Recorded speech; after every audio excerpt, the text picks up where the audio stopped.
Doctora, creo que tenemos problemas con el audio, no se le escucha nada. ¿Pueden escuchar? ¿Ahora sí? Ahora sí.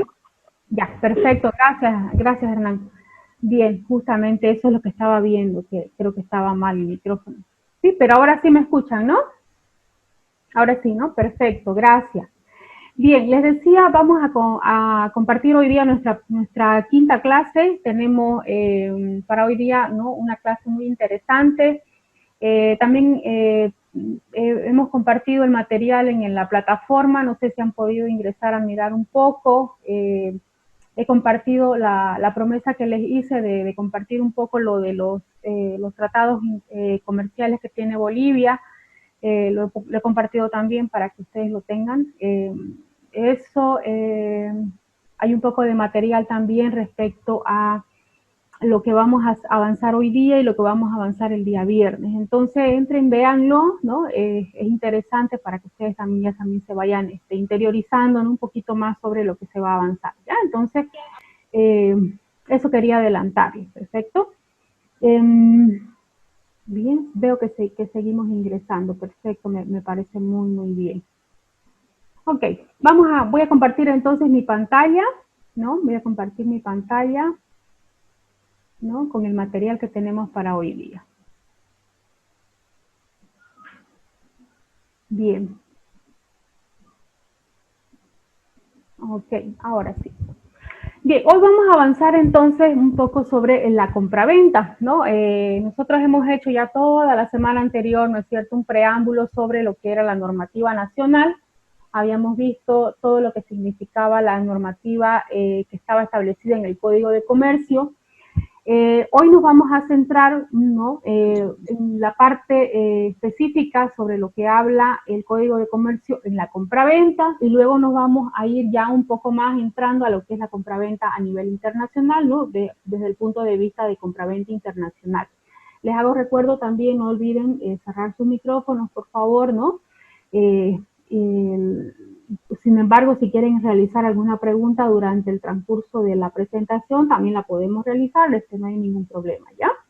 Bien, entonces esta presentación la vamos a realizar con relación a la compraventa internacional también. Entonces la vamos a como que a dividir en dos, ¿no es cierto?, la compraventa, ¿no? Entonces la compraventa la vamos a dividir en lo que es compraventa a nivel nacional y compraventa a nivel internacional. Vamos a ver desde esos dos puntos de vista, ¿ya?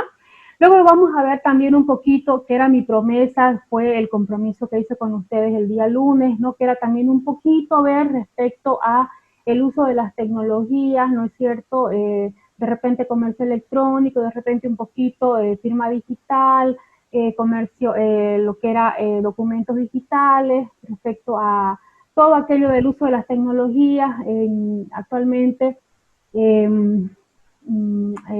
Y también cómo se utilizaba y demás. También eso, como era un compromiso que hice con ustedes, también les he preparado un pequeñito material para que no quede volando eso y tengamos algo también que nos podamos nosotros tener como base, ¿ya? Entonces también espero que les sirva, ¿ya? Y de repente algo más que vamos a mirar de manera un poco más general, algo sobre los Incoterms, de lo que yo no me voy a detener mucho, porque ustedes van a tener un módulo en el que van a con mayor precisión, con un especialista a cargo, se van a explayar, ¿no es cierto?, a mirar en detalle los Incoterms, el análisis y la aplicación de aquellos términos y condiciones, ¿no?, de cómo se aplican a nivel internacional los Incoterms. Entonces, yo se los mostraré, ¿no?, pero el análisis preciso y con un especialista, vuelvo a repetir, ¿no?, ya lo mirarán ustedes con mayor detalle y con mayor precisión. Entonces, pero sí se los voy a mostrar, como que también en el material que estoy dejando en la plataforma, también les estoy presentando, ¿no es cierto?, los Incoterms 2020, ¿no?, que son actualmente 11, entonces también les dejo el material para que ustedes tomen conocimiento y también tengan ustedes una base, ¿no?, y con eso también se puedan tener una información fidedigna y actualizada sobre el tema, ¿ya? Entonces, sobre eso vamos a empezar. Esperemos que nos alcance el tiempo. De todas maneras, nos podemos quedar un poquito más de las 8:30, así que podemos más tranquilos avanzar un poco más de ello, ¿ya? Entonces avanzamos, empezamos nuestro material. Ok. ¿Sobre qué vamos a desarrollar entonces nuestro material de hoy día? Como decía al inicio, vamos a desarrollarnos en dos grandes focos hoy día, ¿no? Nos vamos a desarrollar en una primera etapa sobre la compra nacional, ¿no? Vamos a desarrollar nuestro enfoque en una primera etapa relacionado a la compraventa nacional. Vamos a desarrollar esta primera etapa en la compra nacional con dos elementos, el elemento factura y el elemento contrato. Vamos a ver la importancia, el fundamento jurídico de cada uno de ellos, la importancia que tienen en las operaciones comerciales nacionales, ¿no? Y vamos a analizarlas un poquito más en su contexto comercial y luego la implicancia que tienen desde el punto de vista tributario y claro, lógicamente desde el punto de vista aduanero, ¿no? Entonces eso también lo vamos a mirar. Luego nos vamos a ir ya al otro espectro, ¿no? Al espectro internacional. Nos vamos a focalizar en lo que es la factura, en la factura de origen, ¿no? Y nos vamos a focalizar también en esas modalidades de compraventa que, vuelvo a repetir, ustedes lo van a analizar en un módulo específico para ello. Sin embargo, yo no he querido dejarlo al margen y por eso lo traigo a colación para que ustedes tomen conocimiento de que existen estas modalidades y por eso es importante que las conozcan, ¿no? Entonces, o por lo menos que las toquemos en primera instancia, ¿ya? Entonces las vamos a mirar también. Entonces, de esta manera vamos a desarrollar hoy día nuestro material en esta primera etapa. Bien, entonces nos centramos en lo que es la compraventa nacional. La compraventa nacional, está de más decirlo, siempre va a estar regulada en función a la normativa vigente en Bolivia, ¿no? Entonces, la normativa vigente en Bolivia respecto al comercio es el Código de Comercio, ¿no? El vigente desde hace más de 40 años. Entonces, en virtud a esas normas son las que vamos a regir cuando hablemos de compraventa nacional. Bien, la compraventa, ¿no? Una definición así bien genérica, nosotros ya la hemos escuchado, ¿no? Sin embargo, aquí la traemos otra vez a colación para que nos centremos en los puntos centrales y en los elementos que requerimos, ¿no? Focalizar para que nos acordemos cuáles son esos componentes, ¿no? De la compra, ¿no? Y vamos a decir recordame, pero bien. Rubén, bájele volumen, por favor, a su micrófono, gracias. La compraventa. Cada 2 semanas tenés que cambiar.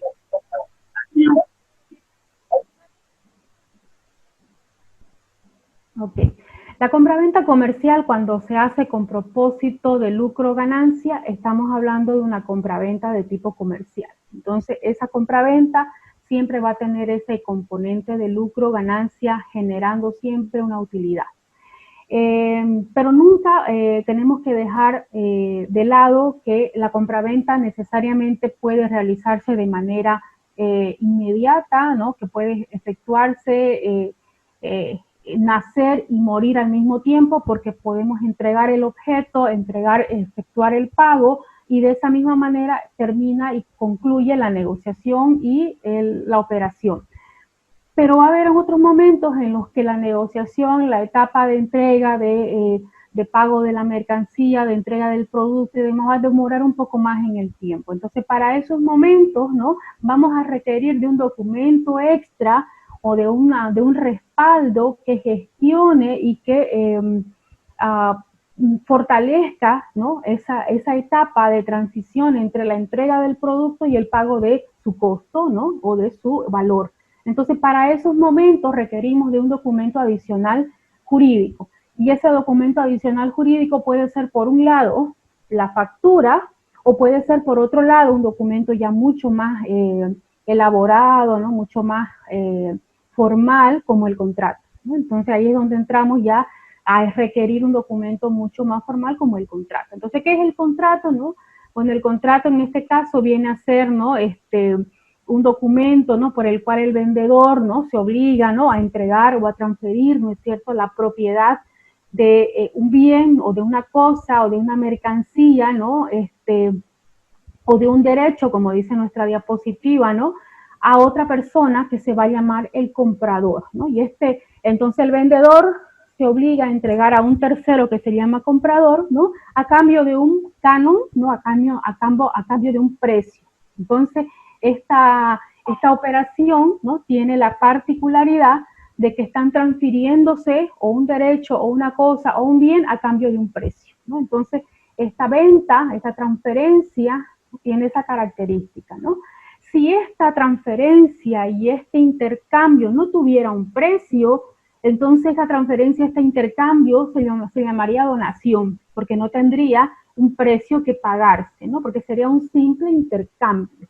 Y es ahí donde nace el verdadero sentido, ¿no? De la compraventa, que es en realidad el eje central de todo el comercio en el mundo, ¿no? La compraventa verdaderamente esencial, el espíritu esencial del comercio nace con esta simple operación que es la de entregar un bien, una cosa, un producto a cambio de un valor, ¿no? Que es la entrega, el traslado de posesión de un bien a otra persona, ¿no?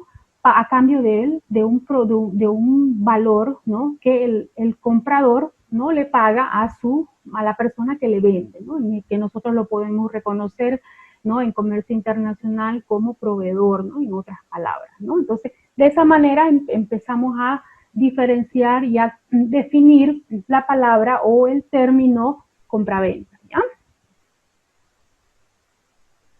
Bien, ciertas particularidades que tenemos que reconocer en la compraventa según las ha definido, ¿no? El Código de Comercio y que las aplicamos en nuestro territorio nacional. Ciertas particularidades que son importantes rescatarlas porque de alguna manera las tenemos que reconocer en la normal operativa, ¿no? de nuestra vida cotidiana en el comercio, ¿no? ¿Cuáles son, por ejemplo, estas particularidades? Que nosotros las vamos a reconocer en una tienda, las vamos a reconocer en las ofertas al público, las vamos a reconocer por ejemplo, ¿no? En los centros comerciales, o las vamos a reconocer inclusive en las ofertas que hay por internet. Es decir, particularidades que hacen que las ofertas de compraventa de productos sean lo que son, comercio. ¿Ya? Entonces vamos a ver esas particularidades y las vamos a ir identificando. Ah, verdad, yo encontré esto. Ah, verdad, yo vi esto. Entonces las vamos a ir encontrando más familiares. ¿Cómo cuáles? Hay la propuesta y la oferta. Bueno, el Código de Comercio dice que la propuesta y la oferta existen en el mercado, que en otras palabras son las que nosotros encontramos como oferta y demanda, ¿no? Las vamos encontrando como oferta y demanda, que es el mercado, ¿no? El libre mercado en otras palabras.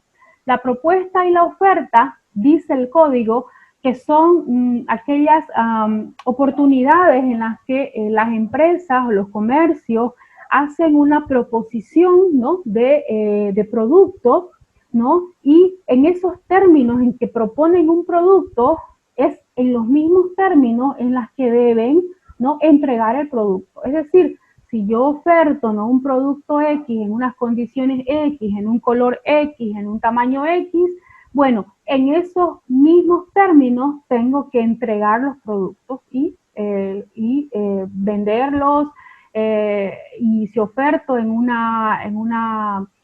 tiempo aproximado, es decir, si cuando digo por agotar stock, bueno, tengo que agotar entonces en ese tiempo aproximado, si se agota el stock en ese tiempo antes que se vence el plazo, bueno, todas esas particularidades necesarias, ¿no? Las tengo que considerar siempre en este marco.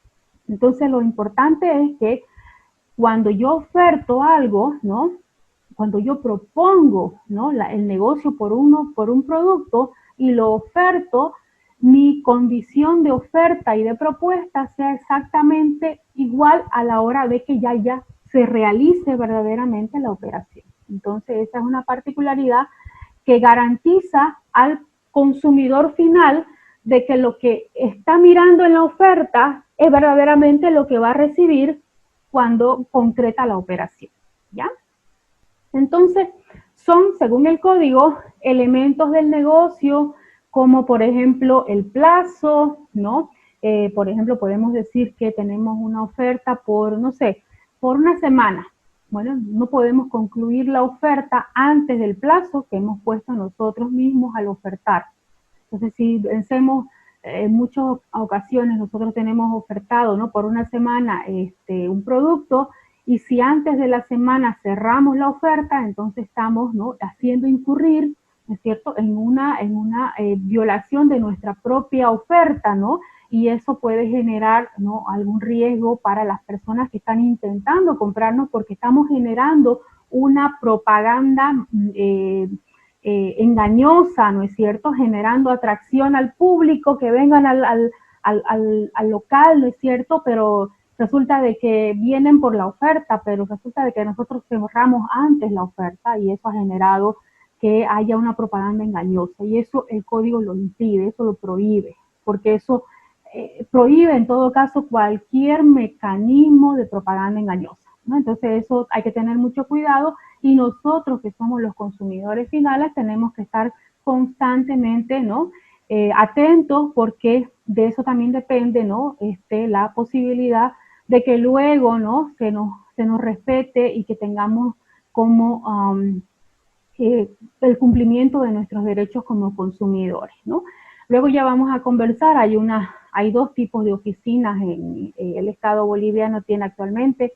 En el campo municipal, nosotros tenemos una oficina de defensa al consumidor, y desde el punto del gobierno central, a través del Ministerio de Justicia, tenemos también una oficina de defensa al consumidor, ¿no? Entonces tenemos dos instancias que hacen la defensa del consumidor con atribuciones casi similares, ¿no?, pero que hacen esta defensa, digamos, ¿no?, al consumidor por este tipo de situaciones en las que el consumidor en algún momento se puede ver afectado y no haya quien lo defienda. Entonces aquí está, ¿no?, cuando ocurran estas cosas que son engañosas, ¿no?, bueno, ya sabemos, tenemos la posibilidad de acudir a estas instancias y hacer prevalecer nuestros derechos de consumidor, ¿no? Luego, hay otras particularidades que hay que observar también y ver que se cumplan, ¿no? La oferta al público debe cumplirse lo publicitado, que está reatado a lo que acabamos de leer, ¿no?, a lo que acabamos de analizar. La oferta por escrito, por ejemplo, ¿no? Generalmente, en algún momento nos pueden pedir una cotización. Nosotros somos, por ejemplo, una empresa que vendemos productos, somos una empresa comercial, y tenemos a la venta o a la oferta productos, y resulta de que nos piden una cotización de un producto o de varios productos. Cuando la cotización por escrito que demos de un producto tiene la validez, como dice la diapositiva, por 10 días, ¿no? Según el Código de Comercio, nuestra cotización tiene una validez de 10 días. Esa cotización de 10 días, ¿no?, después de 10 días, bueno, tendrá que ser actualizada o ratificada. De repente no le hemos cambiado el valor, ¿no?, de lo que cotizamos, ¿no?, y tendrá que mantenerse o ratificarse, en otras palabras, o si cambió el valor, ¿no?, por X o Z, ¿no?, actualizaremos el valor si es que correspondería. Pero, en otras palabras, tendríamos que tener una certificación, ¿no?, por escrito de que el valor se ratifica o ha cambiado. ¿Ya? Entonces, nuestras ofertas, cuando cotizamos algo, tienen que actualizarse cuando los 10 días ya han transcurrido, y eso está establecido en el Código de Comercio, ¿no? Cuando ocurren las licitaciones, ¿no?, generalmente nosotros escuchamos, ¿no?, se convocan a licitaciones a tanto el nivel estatal como el nivel privado, ¿no?, puede convocar a licitaciones. Nosotros podemos, como empresas privadas o como empresas públicas o como entidades públicas, pueden convocar a licitaciones, ¿no? Y las licitaciones tienen una particularidad. Ellos establecen en un pliego de especificaciones, ¿no?, cada uno de los ítems, ¿no?, de los que se requiere que se cumplan y se establezcan para el servicio o el producto que ellos requieren que se realice. Entonces, según ese pliego de especificaciones, ¿no?, se van a cumplir el servicio o el producto que se quiere entregar. Entonces, eso va a ser la base para luego establecer el contrato. Entonces, las licitaciones tienen esa particularidad, que es necesario hacer para ello, para acogerse, para sumarse y ser parte de una licitación, bueno, cumplir el pliego de especificaciones, ¿no? Y ese pliego de especificaciones nos dice, ¿no?, cuáles son los requerimientos de la entidad pública o la entidad privada, y quien quiera, ¿no?, la empresa comercial que quiera acogerse y ser parte de esa licitación y en el mejor de los casos adjudicarse el contrato, ¿no?, tendrá que cumplir los requerimientos, ¿no?, de ese pliego de especificaciones en los términos en el que están los requerimientos del pliego de especificaciones, y una vez lo cumpla, ¿no?, bueno, ser parte ya de la etapa del proceso de contratación y evaluarse como corresponda en las instancias que correspondan. Pero, en otras palabras, tendrá que sujetarse a ese pliego de especificaciones, ¿no? Entonces, cuando se trate en el campo comercial, estamos hablando, ¿no?, exclusivamente del campo privado, ¿no? Entonces, cuando estamos hablando del Código de Comercio, estamos hablando exclusivamente del campo privado. Cuando se tratan de contrataciones estatales, nos vamos a otra normativa que nada tienen que ver con el Código de Comercio, ¿no? Pero era necesario que entendamos que hay estos tipos de especificaciones en ambos sectores, ¿no? Entonces también era importante tocarlo. Eso en cuanto a las particularidades que debemos conocer con relación a la compra-venta, ¿no?, en el ámbito nacional. Bien, ahora en este campo, en el campo nacional, nosotros obviamente vamos a realizar operaciones de comercio, y estas operaciones van a estar ligadas, ¿no?, a una serie de compras que vamos a realizar, y esta serie de compras por ley, ¿no?, según la ley 843, ¿no?, la ley de reforma, la ley de reforma tributaria, exige, ¿no?, una obligatoriedad de emisión de factura. Es decir, que todos nosotros, todos sin excepción, deberíamos, si somos personas naturales comunes y corrientes que acudimos a hacer una compra a cualquier establecimiento comercial, tenemos la obligación, por un lado, y el derecho de exigir una factura. Entonces nosotros como personas, como ciudadanos bolivianos, tenemos el derecho de exigir una factura. ¿Por qué? Porque, bueno, estamos realizando una compra. Y por el otro lado, los dueños, propietarios del establecimiento tienen la obligación de emitirnos una factura. ¿Por qué? Porque ellos están obligados, ¿no?, porque están alcanzados por el impuesto al valor agregado, ¿no?, por el IVA, para emitir estas facturas, y una vez lo hacen, ellos tienen que declarar mensualmente, ¿no es cierto?, sus ventas, ellos tienen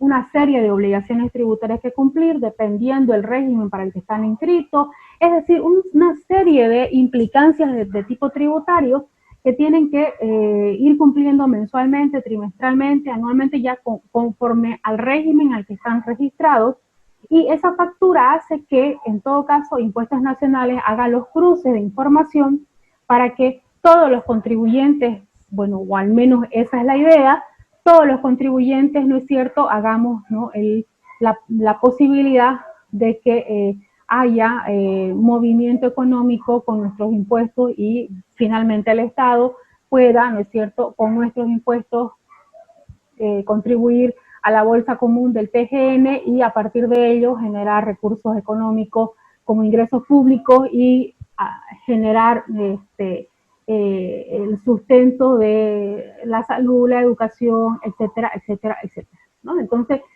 partiendo de ello, entonces la obligación de emitir factura, ¿no?, coadyuva, ¿no?, la parte tributaria al Estado, y nosotros como personas naturales, como contribuyentes, como ciudadanos, ¿no?, es nuestro deber coadyuvar aquello. Entonces, la factura cumple ese rol de control, ¿no?, ese rol de control, por ese lado. Ahora, por el lado individual, la factura tiene una posibilidad, ¿no?, diferente ya en el campo comercial. Cumple un rol de registro, un rol de respaldo de la operación comercial. Es un rol de respaldo, es un rol de garantía de que se está realizando la operación. ¿Por qué? Porque documentalmente me está garantizando, me está registrando la operación.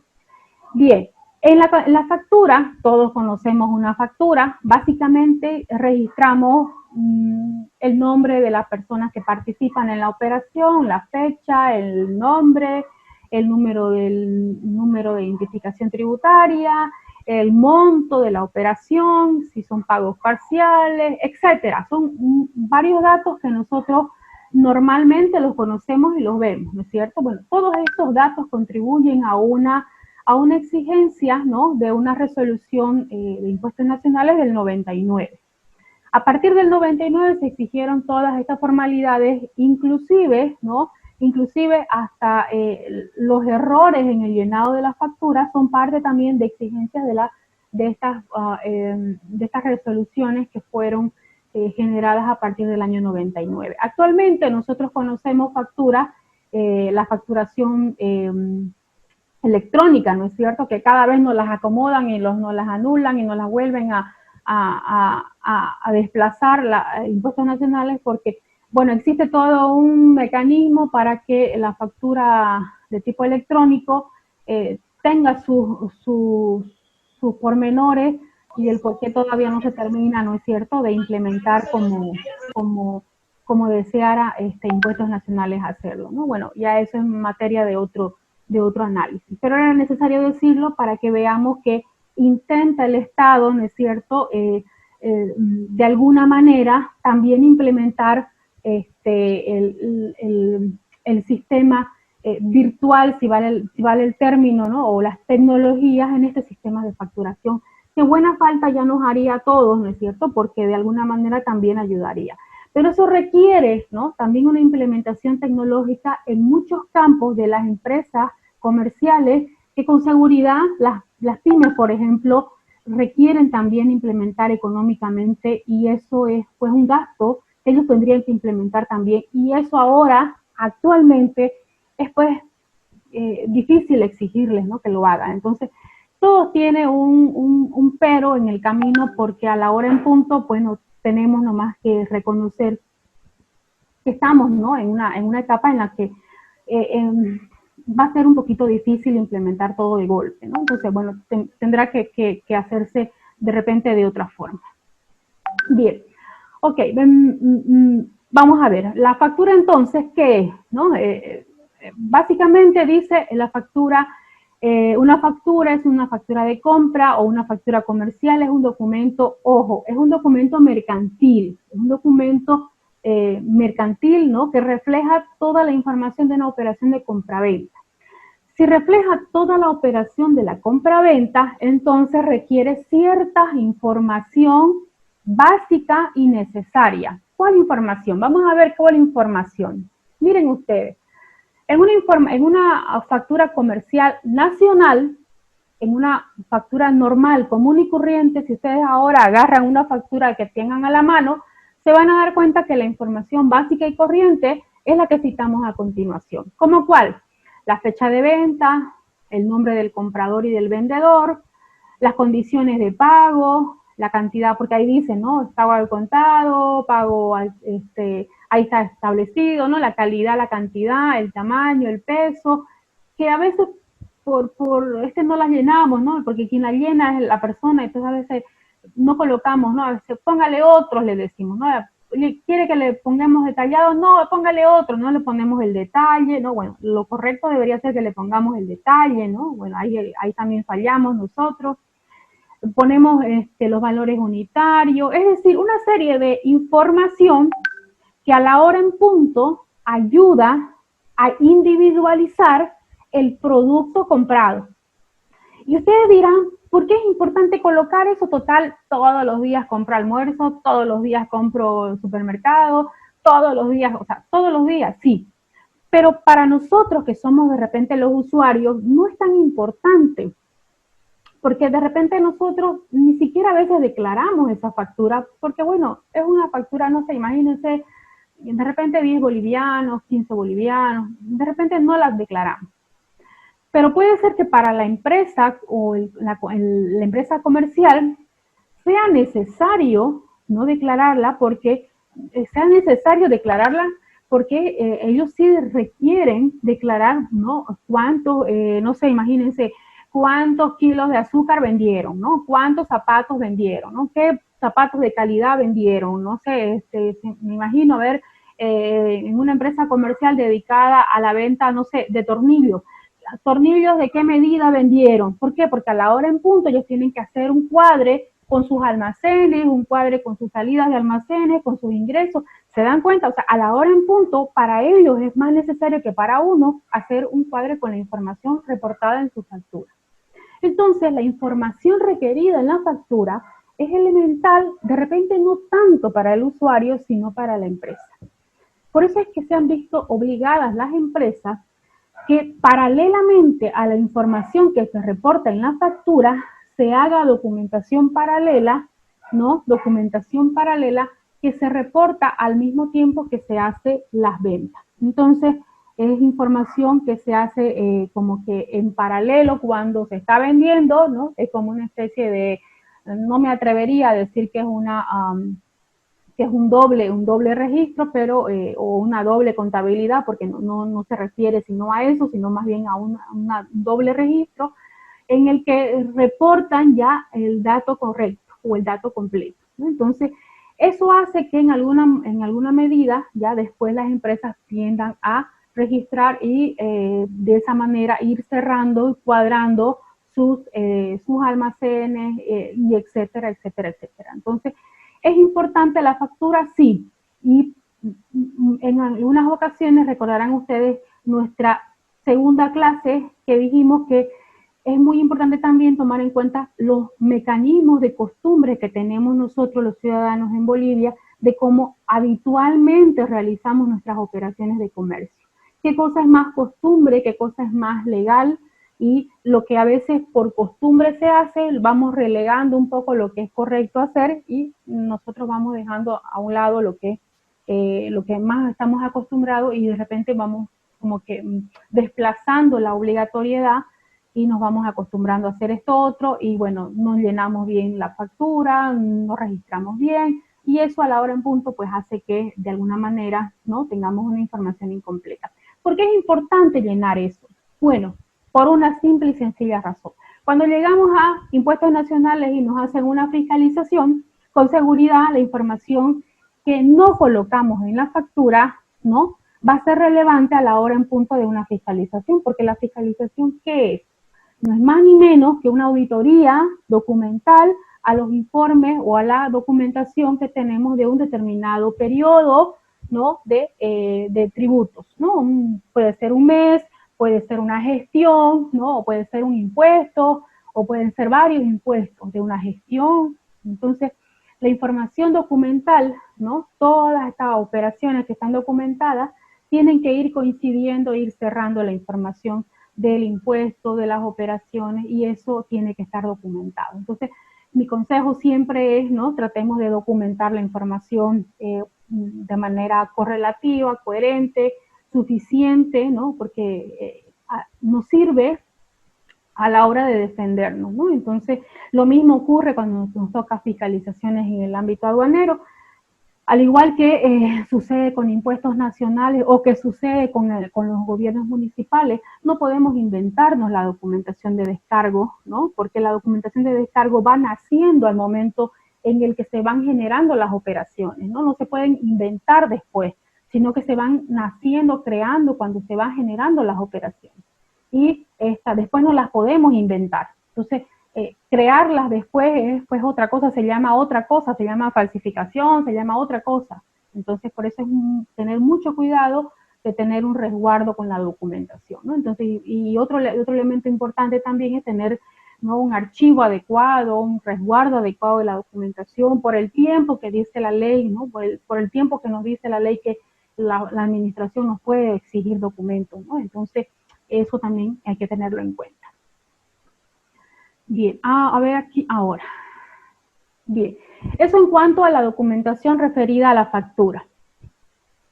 Otro dato importante también es que nosotros como contribuyentes en general tenemos una obligación, ¿no?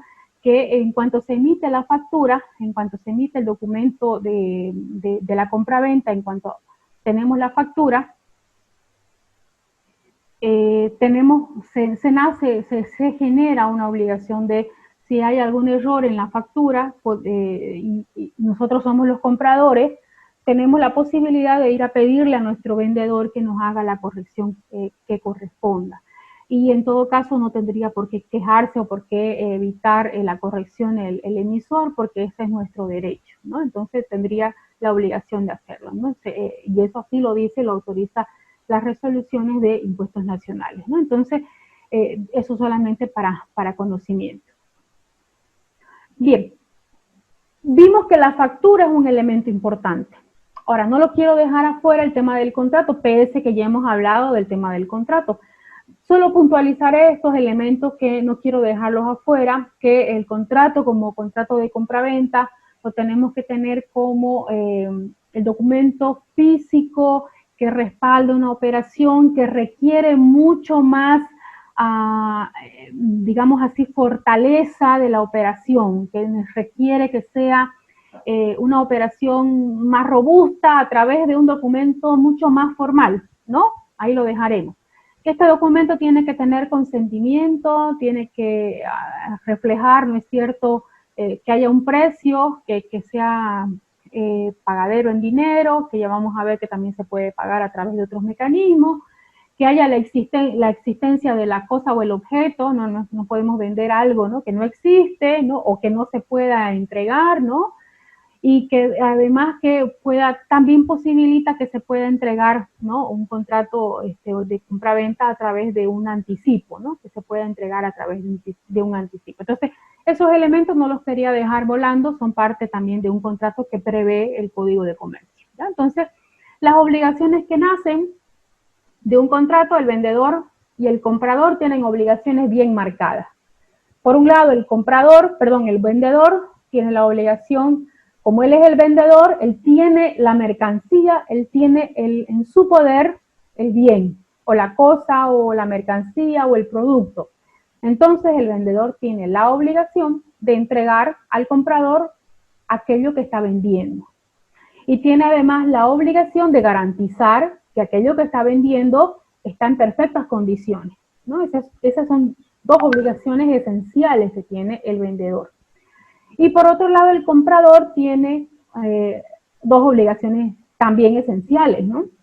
La primera es pagar el precio, pues, ¿no?, de lo que está comprando, ¿no? Pagar el precio, y además no cualquier precio, el precio convenido, ¿no? No es que va a pagar el precio que él quiera, sino el precio convenido.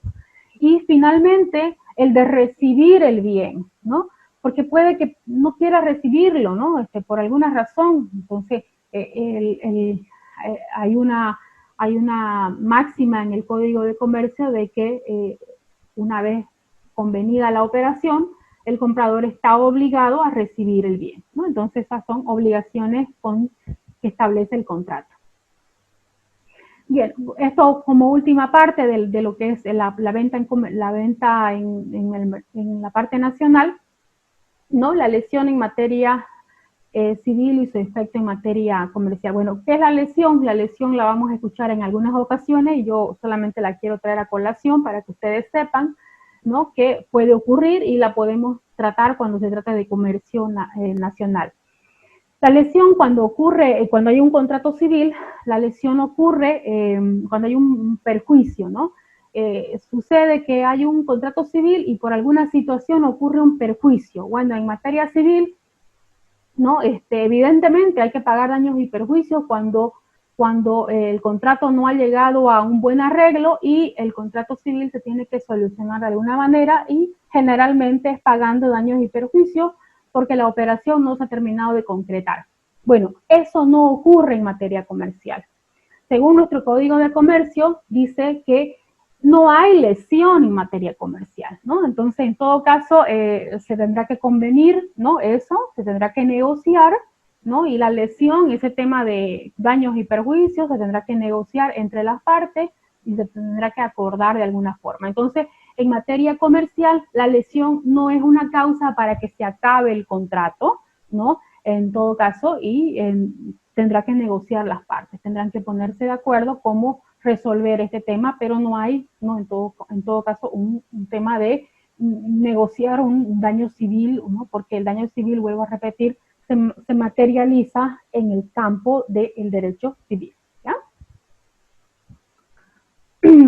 Y por último, la cláusula penal, que tampoco la quería dejar volando porque ustedes la van a escuchar en algún momento cuando se hable de contratos comerciales, y van a escuchar la cláusula penal. ¿Qué es la cláusula penal? Bueno, es un compromiso de pago, ¿no? De una suma de dinero fija, o en algunos casos que también se puede dar de manera porcentual para el caso de un incumplimiento, ¿no? ¿Dónde lo encontramos esto? En el Código de Comercio, bueno, en el artículo 801 de ese código. Y la cláusula penal prácticamente no es es como una especie de garantía, ¿no? Que se ponen las partes, pero nótese que no es un tema de resarcimiento de daños, sino que es un compromiso, ¿no? De que en caso de que no se puedan poner de acuerdo, bueno, por una sanción, con una especie de sanción entre partes, se van a poner de acuerdo para comprometerse a, si es que incumplieran las partes, bueno, como una cláusula penal, ¿no? Así la define el Código de Comercio, van a establecerse un porcentaje o un monto fijo, ¿no? Si es que una de las partes incumple el contrato. Entonces, de esa manera, ambos están obligados a cumplir el contrato, ¿no? En esos términos, ¿no? Entonces, de esa manera también, ambos también quedan reatados al cumplimiento. Como ven, esa es la parte del Código de Comercio que habla sobre la parte de la compraventa nacional.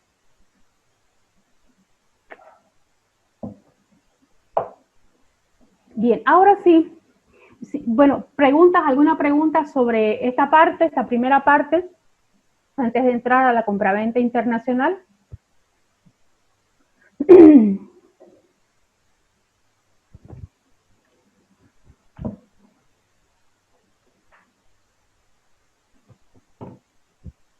¿Nadie? ¿Alguna pregunta? ¿Nadie? Ok, seguimos. Doctora, Sí, Jonathan. sí vimos las facturas que se llenan a mano, pero ¿qué hay de las facturas electrónicas? Ya. Esa era mi consulta. ¿Cuál es su consulta? De las facturas electrónicas. Sí. ¿Cuál es su consulta? No comprendo. O sea, por eso, acá hablamos, digamos, hemos tocado el tema de las facturas, digamos, la que ha mostrado en imágenes son las que son llenadas a mano, toda esa situación. Pero las que son llenadas, digamos, electrónicamente, se está tomando en cuenta también esa, ¿verdad? Sí, claro que sí, Jonathan. En realidad las fotitos, digamos, son solamente para conocimiento general. Las facturas electrónicas, bueno, pues, en realidad están que las aprueban y las desaprueban, no las dejan, las ponen en vigencia y no las ponen, así están, ¿no es cierto? Entonces, en realidad, Impuestos Nacionales todavía no las ha terminado de poner en vigencia plena, autorizado que las pongan, y ahí las tienen, ¿no? Entonces, no está todavía plenamente en vigencia este tema, o hasta donde yo tengo conocimiento. Están en vigencia ambas en realidad, entonces no hay mayor problema con eso, Jonathan. Ok, está bien, doctora, gracias. Ya, sí, está bien. Bien, vamos a seguir entonces. No hay más preguntas, ¿no? Igual de todas maneras, pueden anotar sus preguntas y al terminar podemos continuar con las preguntas, ¿ya? Bien, esta parte vamos a hablar ahora sobre el comercio, lo que es en realidad la compraventa internacional. Bien, adentrándonos un poquito ya a lo que es el tema, claro, aquí ya tenemos reatado un poco lo que es las importaciones, ¿no es cierto? Bien. Bueno, para hablar pues obviamente de la compraventa internacional, tenemos que remontarnos, ¿no es cierto?, a el primer documento que se genera. Bueno, el primer documento oficial, ¿no? Recordemos que hay todavía una etapa de negociación previa, ¿no? En la compraventa oficial, ¿no? En la compraventa oficial ya de la negociación, de la compraventa entre un proveedor y un comprador en cualquier parte del mundo, el documento oficial siempre aparece la factura comercial ¿no? O la famosa invoice, ¿no? Justamente aparece porque es el primer documento que en la carpeta del despacho aduanero aparece como tal. Pero no quiere decir que es el único documento o el documento 1, ¿no? Generalmente hay una etapa previa, ¿no? Entre un proveedor, ¿no? Y el comprador, porque ellos han entrado en una etapa previa de negociación, ¿no? En la que hay una propuesta, hay una oferta, una contraoferta y hay una etapa de negociación, inclusive a través de una etapa, a una etapa de correos electrónicos, porque no se olviden, ellos están a 800 kilómetros de distancia en muchas ocasiones, todo se hace a través de Zoom, se hace a través de correos electrónicos, a través de llamadas telefónicas, a través de videollamadas. Entonces, en muchas ocasiones, ¿no? Esta etapa puede demorar de repente una semana o de repente meses. Entonces, con seguridad hay una etapa previa, ¿no? En la que requieren ellos, ¿no?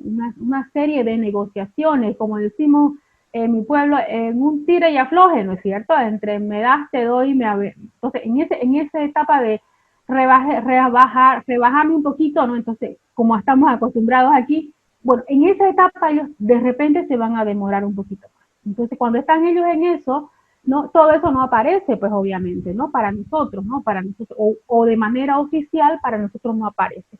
Pero sí aparece ya el documento oficial, que es la factura comercial, como le decimos normalmente, la factura de origen, ¿no? Entonces, esa factura de origen, la famosa invoice, es la que oficialmente es el primer documento, ¿no? De la operación de comercio, de la operación de compra internacional. Entonces, ¿qué es la factura de comercio? ¿No? En este caso, la invoice. Es un documento en el que se fijan las condiciones de venta de la mercancía, ¿no? Sirve como comprobante de la venta, siendo exigible en el país de origen, ¿no? Obviamente en el país de origen, ¿no?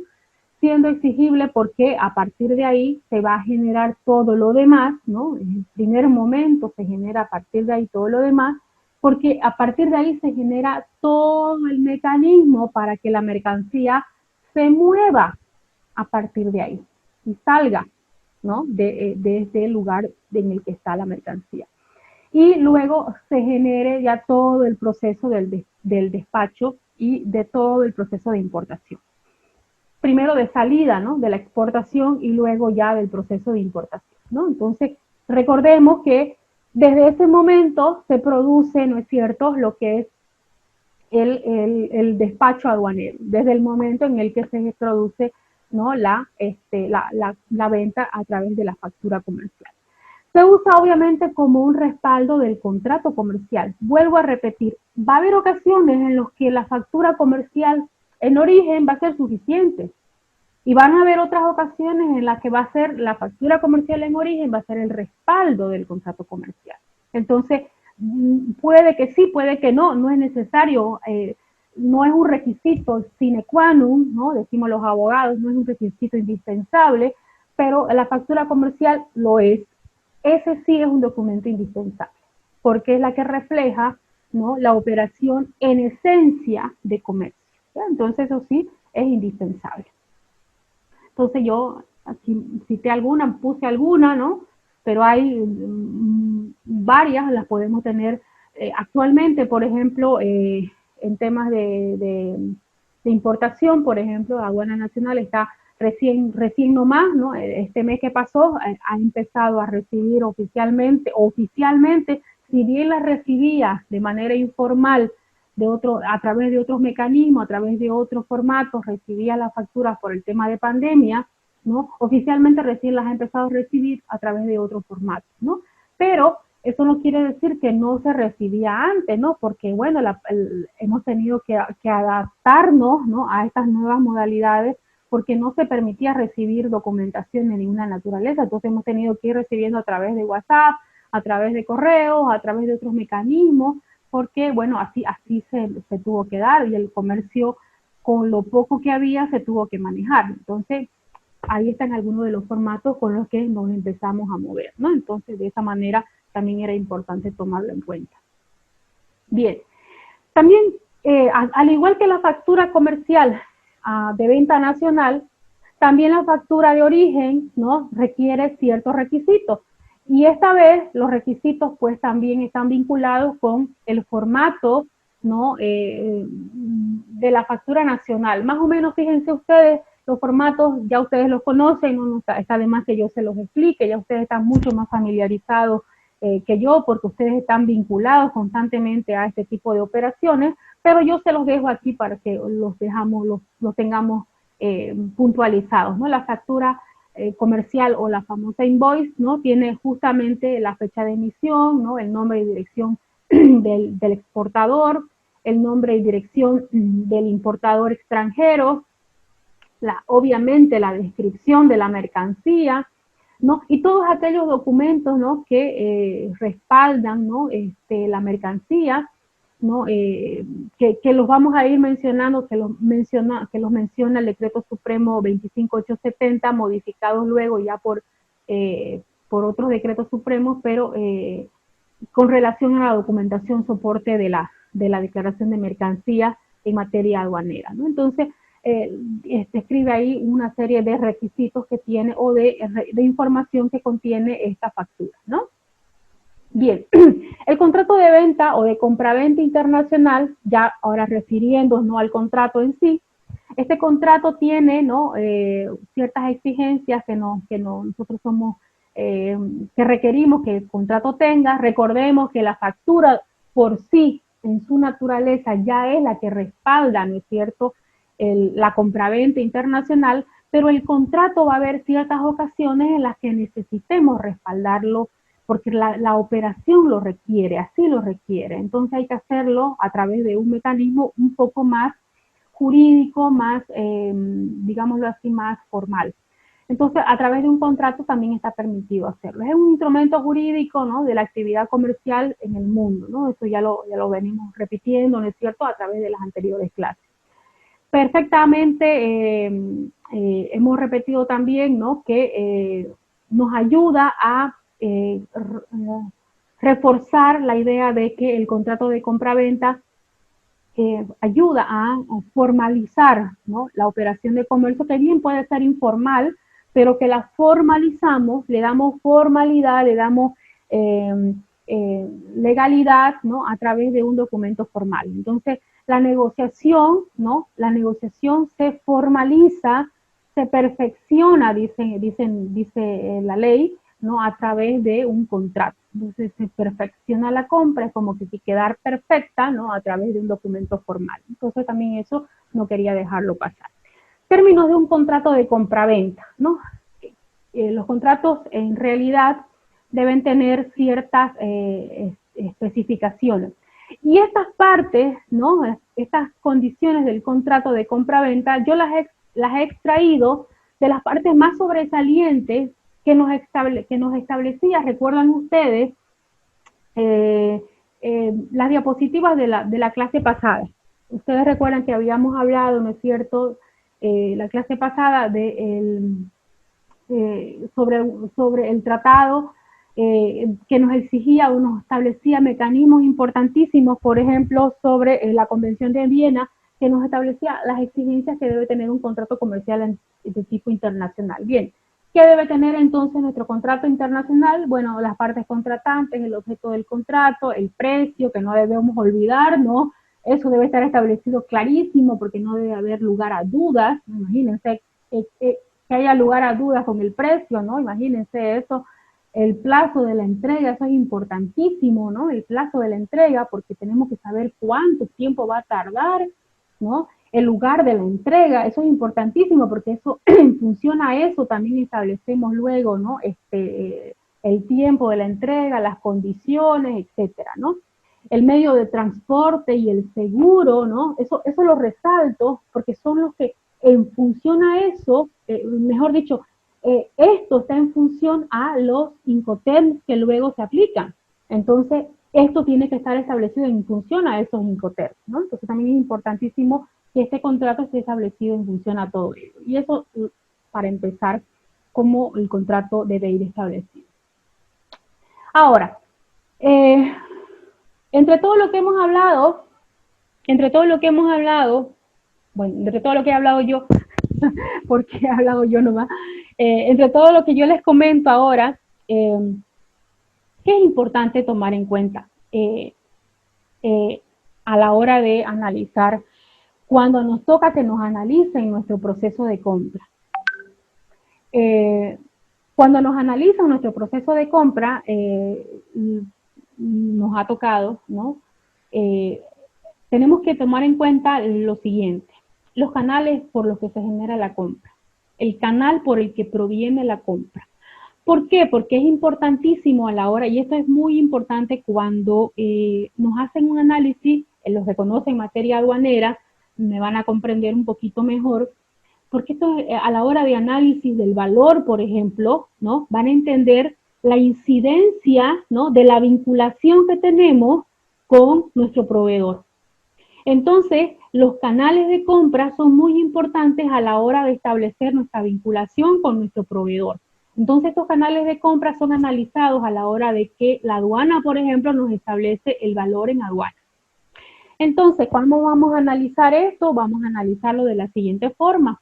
Los canales de compra se establecen conociendo ¿qué cosa? Los canales, cómo se comercializa la mercancía. Existen dos canales actualmente, ¿no? Nosotros conocemos los dos canales: el canal de un operador directo y el canal que proviene de un operador indirecto.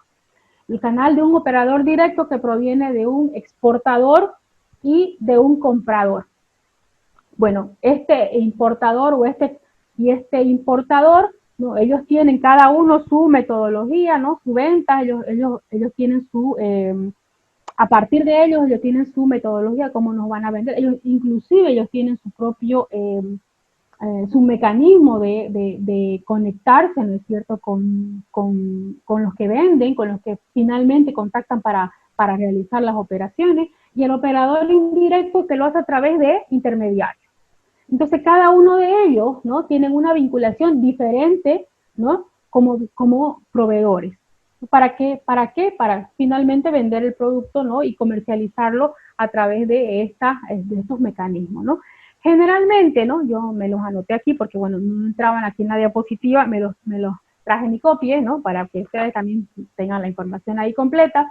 Y bueno, ¿qué es lo importante que ustedes conozcan de esto?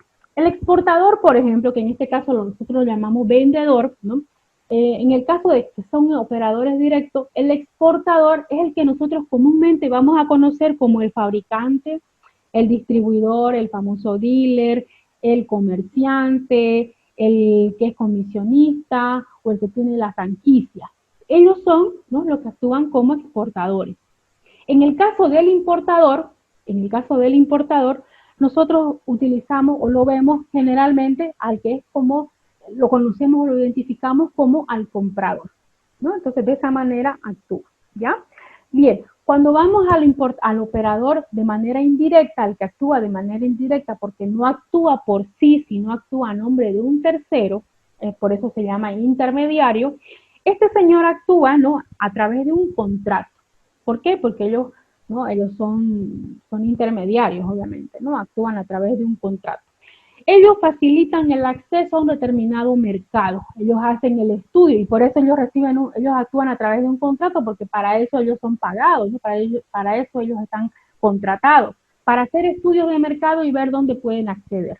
Entonces, ellos utilizan ese mecanismo. Son los que generalmente los conocemos como los brokers, los comisionistas, o los que en este caso conocemos, por ejemplo, como agentes comerciales. Entonces, de esa manera, ¿no?, son los operadores indirectos. Entonces, esa partecita solamente para que no se quede volando también y nos identifiquemos en estos dos tipos de canales de comercialización de cualquier producto en el mundo, ¿no? Entonces, esa parte, por ejemplo, es importante porque, vuelvo a repetir, a la hora de vinculación, ¿no es cierto?, con nuestros proveedores, esta investigación la hace, ¿no?, el equipo o el departamento de valoración en materia aduanera cuando interesa conocer el valor en aduana, y ese detalle de la vinculación es determinante a la hora de aplicarse, ¿no?, la aplicación sucesiva de los métodos, ¿no? Bien, Bien, otro elemento que es importante que no quiero dejar pasar y que debe ir estabilizado en el contrato de compraventa internacional, que es más, es la base del contrato de compraventa internacional, no son los Incoterms, ¿no? Los Incoterms básicamente son términos que determinan, ¿es cierto?, las obligaciones recíprocas entre un vendedor, que generalmente es el exportador, y un comprador, que lo denominamos importador, en una operación comercial. Estos términos, ¿no?, son generalmente aceptados, mundialmente aceptados, ¿no?, vigentes hace mucho ya para regular esta parte del comercio internacional, ¿no? Son términos adecuados, ¿no?, aceptados mundialmente para regular esta parte, ¿no? Entonces, ¿qué sucede con estos términos? Bueno, establecen para empezar, ¿no?, el lugar de la entrega de la mercancía, establece quién va a asumir los riesgos, ¿no?, y desde dónde hasta dónde, ¿no? Son términos adecuados, consensuados. Van a establecer inclusive cuáles son los medios de transporte, las obligaciones que se tienen que asegurar y hasta dónde se van a asegurar qué operaciones, etcétera. Bueno, en realidad hay un sinnúmero de exigencias, están establecidos y clasificados, ¿no es cierto?, de los Incoterms. Hay una clasificación, es toda una ciencia el tema de los Incoterms, por eso ustedes van a tener todo un módulo especificado para ello, ¿no? Yo prácticamente se los dejo para que ustedes lo conozcan. Muchos ya lo deben manejar, ¿no?, a la perfección de ustedes, ¿no? Pero yo solamente lo dejo para que aquellos que todavía no están familiarizados conozcan que existen estos mecanismos para establecerlos en los contratos de comercio internacional y que a partir de ellos se establecen todas las condiciones aplicables para el contrato de comercio internacional y son reglas, ¿no?, internacionales para sujetarse, ¿no?, en los términos que así lo establecen los Incoterms. Actualmente hay una actualización de este año, de enero más propiamente, una actualización de 11 reglas Incoterms, ¿no?, que son realizadas por la Cámara Nacional, por la Cámara de Comercio Internacional, y esta Cámara ha publicado, ¿no?, estos 11 términos, una explicación muy bonita, muy concreta, que yo me he permitido, ¿no?, citarla y se las he facilitado, está colgada en la plataforma para que ustedes la tengan, es bien cortita, pero muy didáctica para que ustedes la conozcan o por lo menos la tengan en su base y estoy segurísima que les va a ser de mucha ayuda. Entonces ahí se las dejo también para que ustedes la tengan ahí en su material, ¿ya? Entonces no me detengo más en esto y con esto también para que lo conozcamos, que forma parte de la base que hace luego el contrato de comercio internacional. Bien, más o menos cómo operaría todo aquello que he explicado, ¿no?, de la operación de compraventa internacional. Más o menos cómo operaría, cómo quedaría, ¿no?, en esquema, ¿no?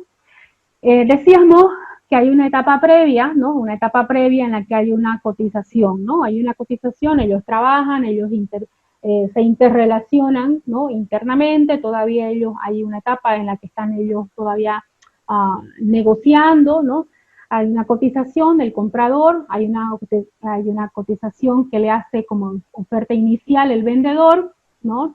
Y en esta etapa de negociación ellos finalmente se ponen de acuerdo, ¿no? Luego hay una propuesta de modificación, se ponen de acuerdo y finalmente hay una aceptación. Luego de la aceptación, ¿no? Concretan ellos un contrato, ¿no? Hace un contrato o una propuesta final, una contraoferta. Básicamente ellos concluyen con una oferta sobre determinado aspecto y nace el contrato. Una vez nace el contrato se generan las obligaciones tanto para el vendedor como para el comprador, ¿no? Y las obligaciones son las que ya habíamos explicado, ¿no? Las obligaciones para uno y las obligaciones para el otro. Al uno entregar la mercancía y al otro pagar el precio, ¿no? Y finalmente la ejecución del contrato, que es cuando se materializa ya toda esta operación de intercambio, de pago, y finalmente debería concluir la ejecución del contrato. Y de esa manera la compraventa internacional debería concluir, ¿no? Esta es la compraventa internacional de compraventa normal, ¿no? mucho no tiene de diferente con la compraventa nacional, ¿no? Donde realmente aparece la diferencia es cuando ya entablamos la operación, ¿no? Cuando la involucramos con la parte aduanera, donde verdaderamente es que ya tenemos que respaldarla y desde el punto de vista tributario tenemos que también, ¿no? Hacerla coincidir, ¿no? Con todo el resto de documentos de tipo comercial, ¿no? Entonces, de esa manera también es importante tomarlo en cuenta. Aspectos jurídicos, entonces, que son importantes, que tenemos que analizar a la hora de una compra-venta internacional. Primero, a la hora de que tenemos que importar a otro país, ¿no? Hay que tener en cuenta que a la hora de ingresar un producto, cualquiera que sea, a un territorio que no es el nuestro, estamos ingresando a un país, ¿no? Con un mercado diferente, con costumbres diferentes, con legislaciones diferentes y con obviamente regulaciones diferentes. Y ahí nace la importancia, por eso es que yo hacía hincapié en la clase anterior, en los acuerdos y tratados internacionales, ¿no? Que buscan justamente uniformizar estas diferencias. Entonces, importar o exportar, ¿no? Sería muy complicado, yo diría imposible de hacerse si no existieran los tratados y acuerdos internacionales.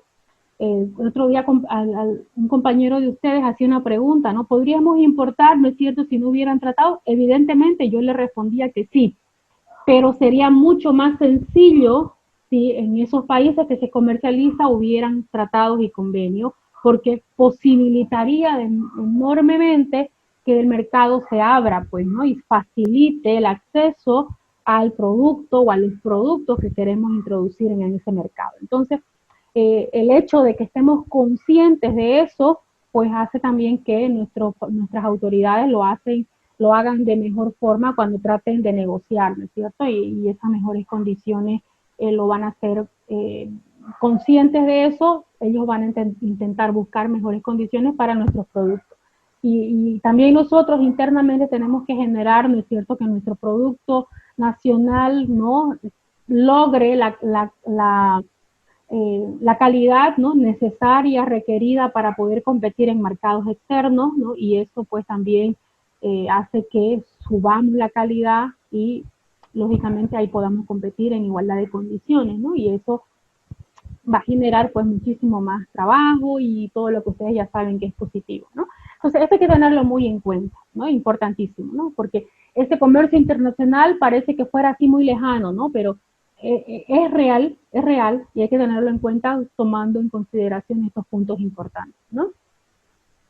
Bien, ámbito de la regulación del comercio internacional, ¿no? Bien, para concluir esta parte, cuando nosotros consideramos el comercio internacional, cuando nosotros consideramos la compraventa internacional, tenemos que tener lo siguiente en cuenta.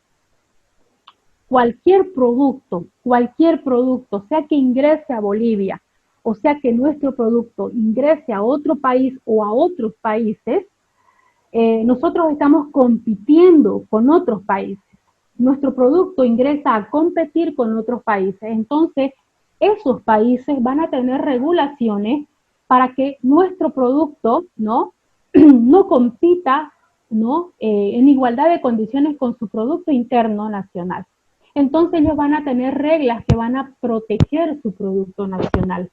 Entonces nosotros tenemos que tener la suficiente capacidad para poder entrar, ¿no?, en condiciones en las que nosotros podamos competir adecuadamente. Por ejemplo, van a tener regulaciones referentes a marcas, a envases, el hecho de que tengamos protección nosotros dentro de nuestro país a la protección de marcas, de nuestros envases.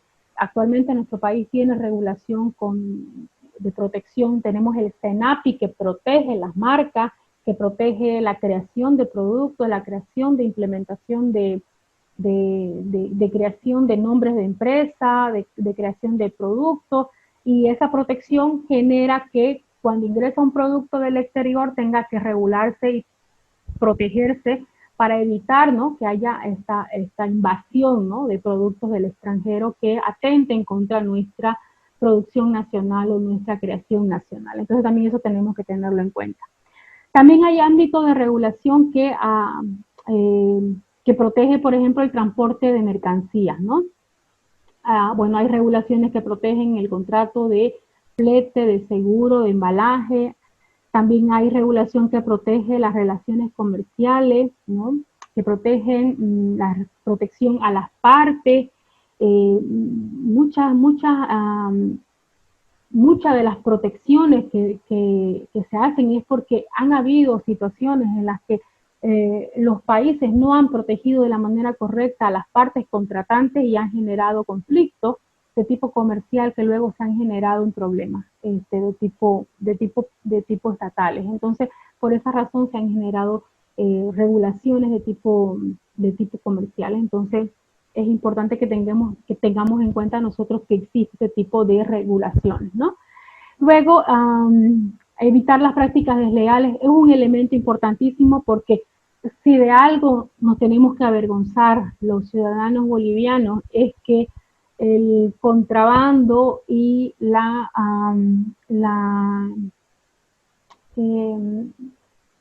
se llama?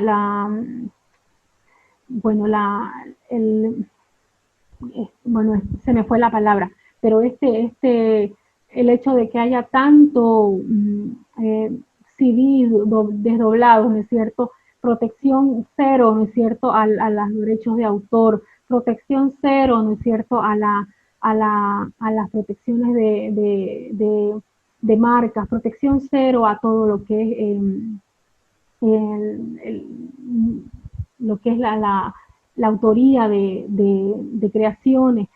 Todo eso es realmente una aberración en el Estado boliviano. Nosotros, eso pese a que existe la regulación, nosotros no cumplimos, no acatamos. Entonces eso también, ahí está la palabra, la piratería nos destruye y eso genera que nosotros como Estado boliviano en puntuación tengamos menos 100, pues, ¿no? Entonces eso hace que vinculados comercialmente tengamos una mala imagen, ¿no? Y eso pues no nos trae buenas iniciativas, ¿no?, desde el punto de vista internacional. Entonces, esos son ámbitos en los que el Estado se vincula con los otros estados, ¿ya? Entonces, eso también es importante. Bueno, eso... Sí, eso era todo, esta parte. Bien, hay algo más que quería comentarles, algo que no quería dejarlo pasar, el uso de las TICs en el comercio boliviano, ¿no? Antes de entrar a esto, ¿alguna pregunta respecto a lo que hemos mirado? Antes de entrar a esta parte, por favor.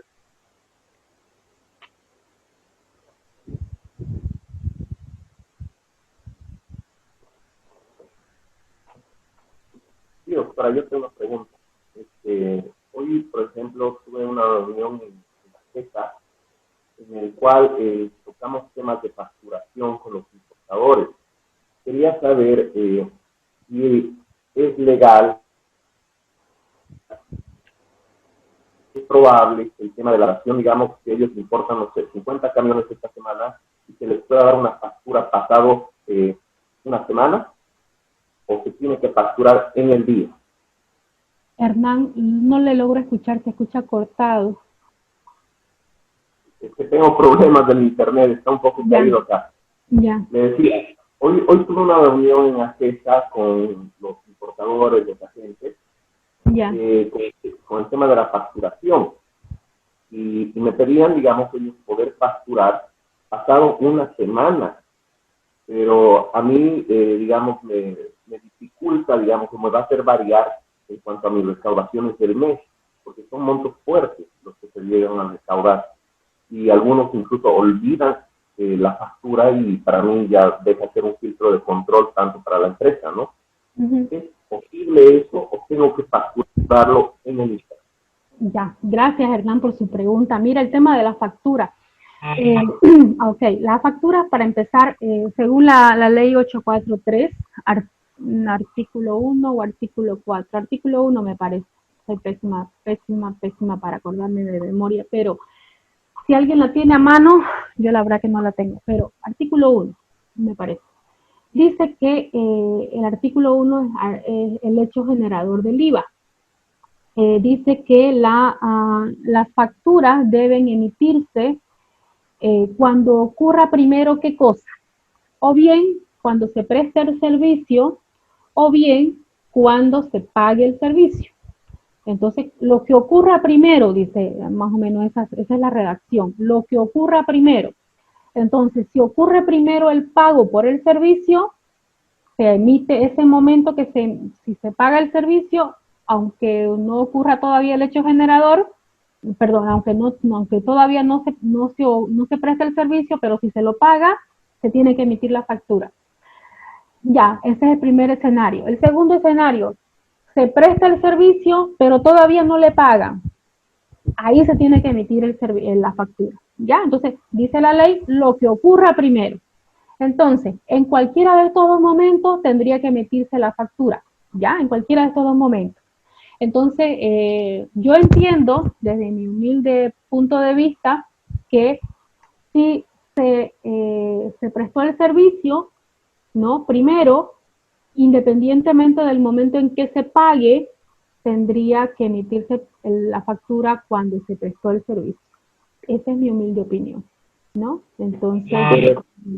Pero como tengo, digamos, una cantidad tan grande, a veces se me dificulta, digamos, el tema de la facturación porque creo cuellos de botella muy grandes, ¿no? ¿Podría entregar un recibo y después el canje de la factura? No le escuché la última parte. ¿Podría emitir un recibo y después hacer el canje de la factura para evitar estos cuellos de botella? No me atrevo a responderle porque yo le estoy diciendo lo que dice la ley. Y en ninguna parte me dice que yo puedo hacer esto otro, digamos, ¿no? Entonces, decirle el tema del recibo es un tema administrativo, pero no es un tema legal. ¿Se da cuenta? Entonces, de repente, administrativamente, de repente lo pueden manejar, ¿no? Podría ser una salida, pero yo le estoy explicando lo que dice la ley, cómo exige la emisión de la factura, ¿no? Entonces, yo me quedaría con lo que dice la ley. Ahora, administrativamente va a haber que buscarle una salida, ¿no? Va a haber que buscarle una salida, ¿no? Pero es así está escrito. Sí, seguramente hay que buscarle una alternativa porque de alguna manera tienen que ustedes solucionarlo porque ya le explico, o sea, cuando ustedes tienen un cuello de botella, tienen que solucionarlo inmediatamente y claro, hasta que salga la emisión de la factura y de repente hay un error y se corrijan la factura y no sé qué, ¿no? Es cierto, yo entiendo esa parte, pero hay que solucionarlo. De repente se puede canjear, claro que sí, pero no se puede, el tema está que cuando, ¿sabe cuál es el riesgo que se corre? Yo le explico por qué hay un riesgo. Que puede ocurrir que entre el momento de la emisión del recibo y el momento del canje de la factura se pueda generar un nuevo mes, y ahí usted declare factura en un mes que no le corresponde. Y ahí es un problema, porque usted declararía una factura, imagínese, es un ingreso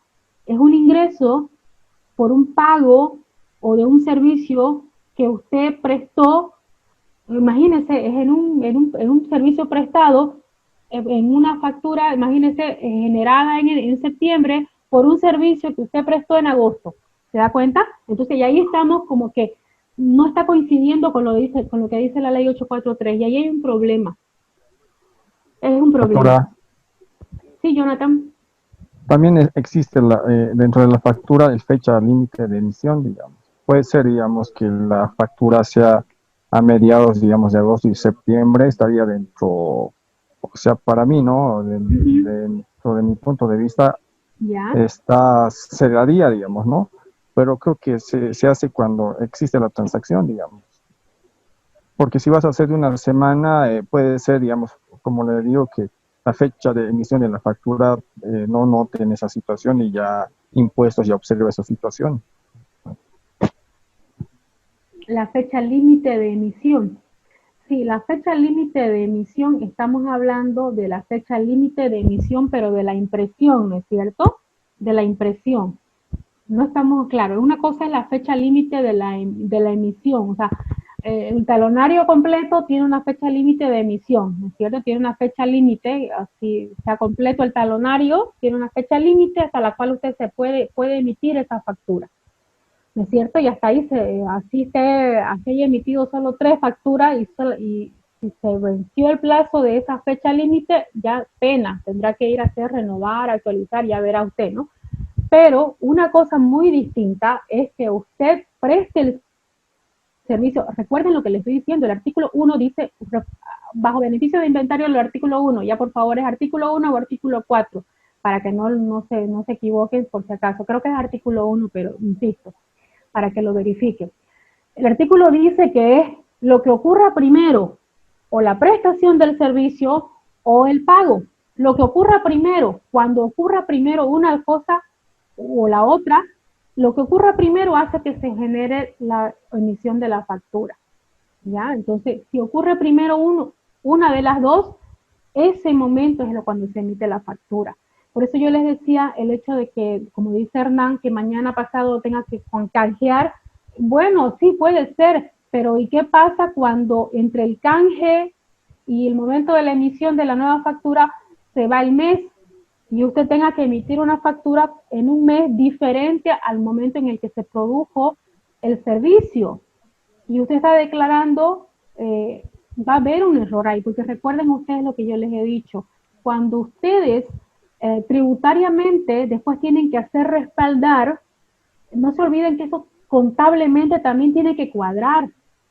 Y ustedes van a, no es cierto, y en algún momento va a cuadrar, eso no va a cuadrar, pues, ¿no? Porque contablemente hay otra información. No sé si me dejo entender.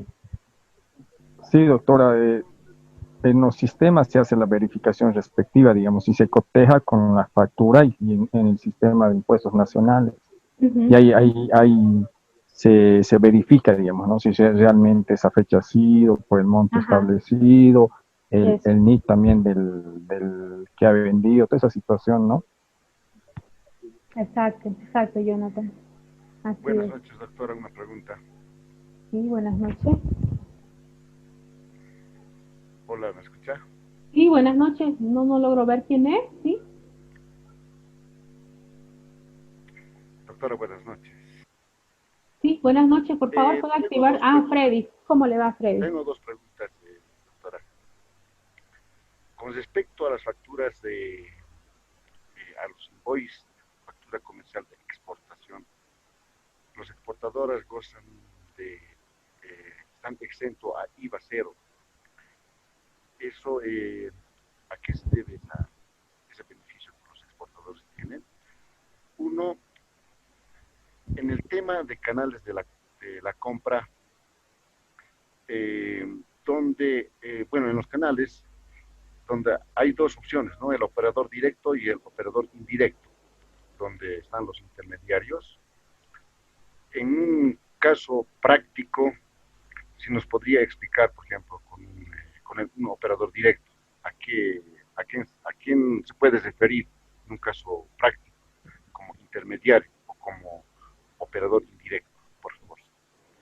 Freddy, sí, claro que sí. Su pregunta era ¿cuál? Perdón, es que me perdí. Estaba usted, no sé si me preguntaba de una factura de exportación y no sé si me preguntaba de un importador indirecto. No le entendí esa parte. Bueno, en realidad le pregunté 2 preguntas, ¿no? A ver, ya. Siempre usted me hace eso, Freddy. ¿Por qué me chipa así? El primero se refiere a las facturas comerciales de exportación, ¿ya? Donde los exportadores están exentos a IVA 0. Le respondo esa, ¿le parece? Ya, está bien. Perfecto, ¿ya? Bien. Bueno, es un incentivo a las exportaciones, pues, ¿no? Justamente es un incentivo porque en la medida en la que generemos, ¿no es cierto?, que todo aquello que sea lograr que nuestros productos internos se busquen en mercados internacionales, logramos de que los exportadores puedan generar espacios hacia el exterior, el Estado boliviano le hace que todo aquello que gasten, ¿no es cierto?, al momento de generar la exportación, ellos no tengan que pagar, ¿no? Más bien en todo caso se les devuelve, es un incentivo. Entonces tiene ese objetivo de incentivar, ¿ya? Eso en cuanto a la primera pregunta. La segunda. En la segunda, en el tema de los canales de la compra, bueno, los canales de comercialización, hay dos opciones, ¿no? El operador directo y el operador indirecto. Sí. Como están los intermediarios. En un caso práctico, ¿ya? ¿Cuál sería el intermediario o quién sería el intermediario? ¿Qué sujeto sería un intermediario? Ah, ya, perfecto. Bueno, estos son justamente son los casos que generalmente conocemos con los que traen vehículos, ¿no es cierto? Hay gente que justamente se encarga a traer vehículos usados. Yo a mi esposo lo veo constantemente conectándose con gente que trae vehículos usados, que trae motos usadas, que trae computadoras usadas, que trae todo usado, digamos, ¿no? O sea, que venden en todo el mundo que trae usado. Que veo que traen que hasta, ahorita le voy a decir qué más he visto. Ya me acordé. Traen hasta esos avioncitos, ¿qué se llaman? No son avioncitos, pues son esos aparatitos que vuelan así, ¿qué se llaman esos? Los drones. Los drones, exactamente. O sea, todas estas cosas que son artículos que no tenemos en Bolivia y que lo hacen a través de un tercero, ¿no? Son las personas que no están situadas en Bolivia, que lo hacen a través de un tercero. Usualmente estas personas, ¿no?, hacen sus ventas a través de intermediarios. Estos intermediarios son los que hacen estas ventas a través de importaciones y ventas internacionales a través de estos señores. Bueno, ahora actualmente con la pandemia, bueno, ha cundido más, no sé si usted lo ha notado, a través del WhatsApp, a través del Facebook y otros canales de relacionamientos sociales, pero han cundido todo tipo de comercialización internacional. O sea, usted encuentra actualmente este tipo de comercialización internacional mucho más fácil. Entonces, yo los veo, por ejemplo, a todos, ¿no? El otro día, por ejemplo, conocí con otro grupo de estudiantes, con otro grupo de alumnos, veía que la mayor parte de mis estudiantes habían adquirido computadoras, celulares, a través de este mecanismo de intermediarios de otros países.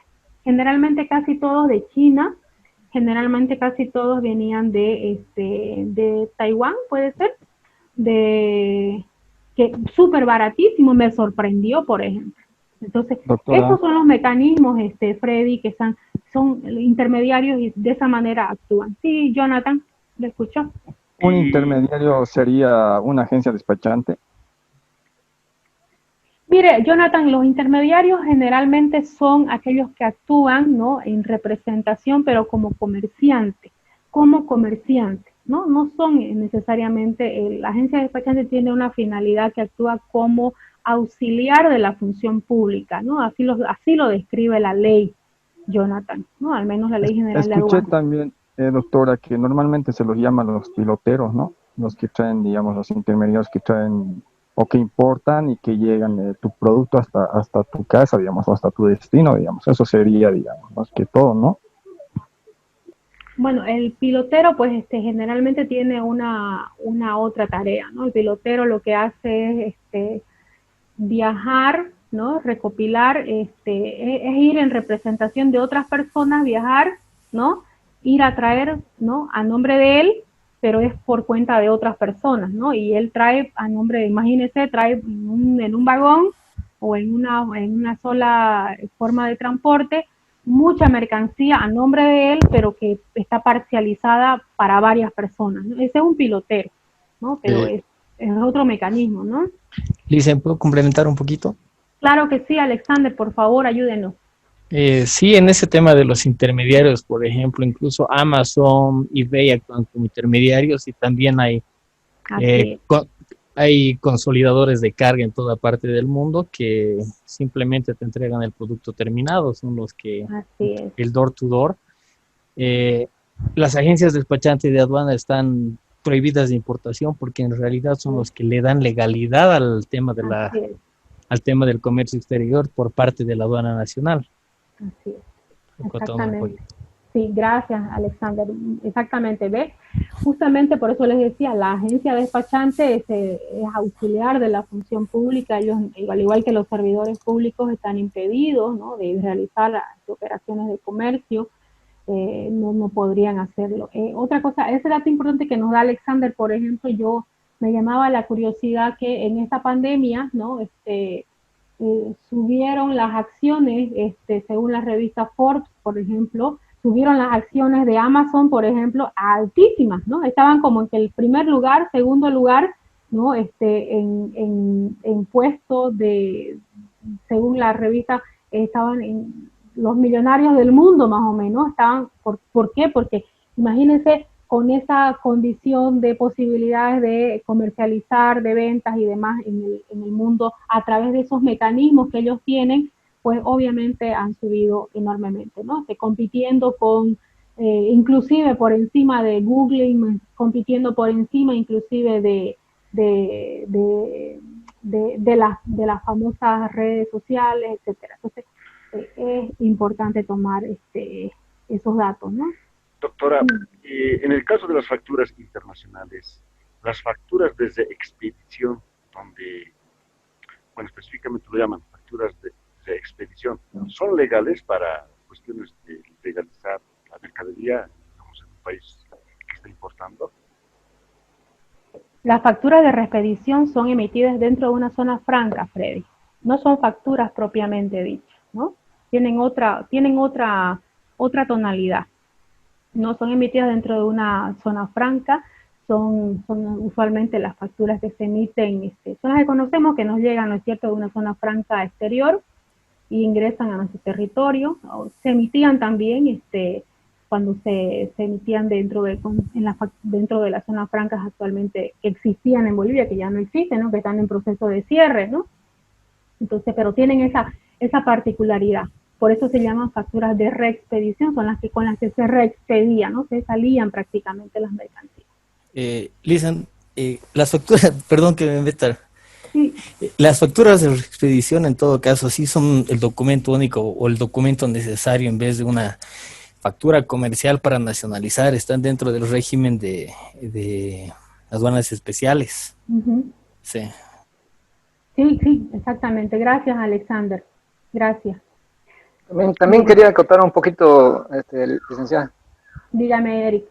Bueno, escuchando, ¿no?, de todos los comentarios que han habido y que preguntaban sobre las facturas de las facturas de importación, de mercancías de importación. Sí. No se olviden de que para cualquier control, ¿no?, control de mercancía de traslado interno, es un requisito, ¿no?, llevar la factura ya emitida, ¿no? ¿De qué factura habla, Eric? De mercancías importadas, ¿no? Mercancías importadas, ¿no? Una tienda que haya importado mercancías sí o sí tiene que emitir una factura para el traslado interno, ¿no? Ah, ya. Eso es requisito en el control de puestos aduaneros y demás situaciones, ¿no? Sí, está bien. Gracias, Eric. Bien. ¿Les parece que continuemos con esta última parte? Es bien cortito. Estamos a las 20:40.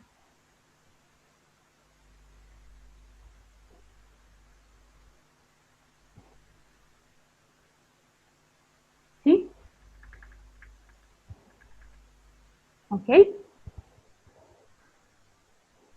Perfecto.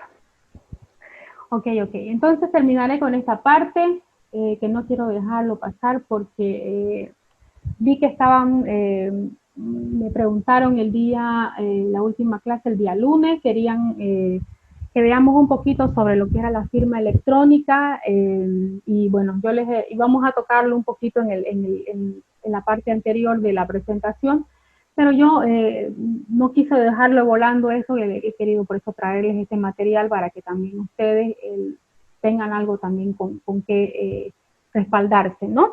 Bien, entonces, a ver, el uso de las tecnologías en el comercio boliviano. Ya ustedes conocen que hay actualmente una ley vigente, ¿no?, que ha regulado el comercio o ha regulado actualmente lo que es el uso de las tecnologías en nuestro país.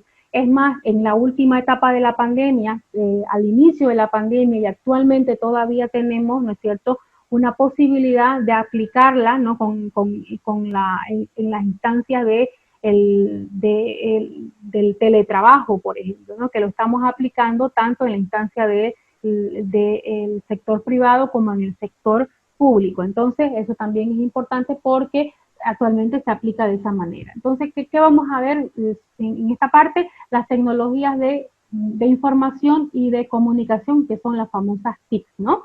Bueno, ¿qué comprende? Comprende el conjunto de recursos, herramientas, equipos, programas informáticos, aplicaciones, redes y medios que permiten la compilación, procesamiento, almacenamiento, transmisión y recepción de información, voz, datos, textos, imágenes, etcétera, etcétera, ¿no? Se consideran como sus componentes el hardware, el software y los servicios. Entonces, todo esto, ¿no?, es el grupo de información y comunicación que nosotros vamos a denominar TIC, ¿no?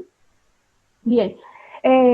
Rapidísimo, vemos que la ley 164, vigente desde el 2011, pero que ha empezado a desarrollarse recién a partir del 2013, ha puesto en vigencia lo que nosotros ahora actualmente conocemos como la firma digital, que tiene una diferencia sustancial con lo que es la firma electrónica, ¿no? Tiene una diferencia.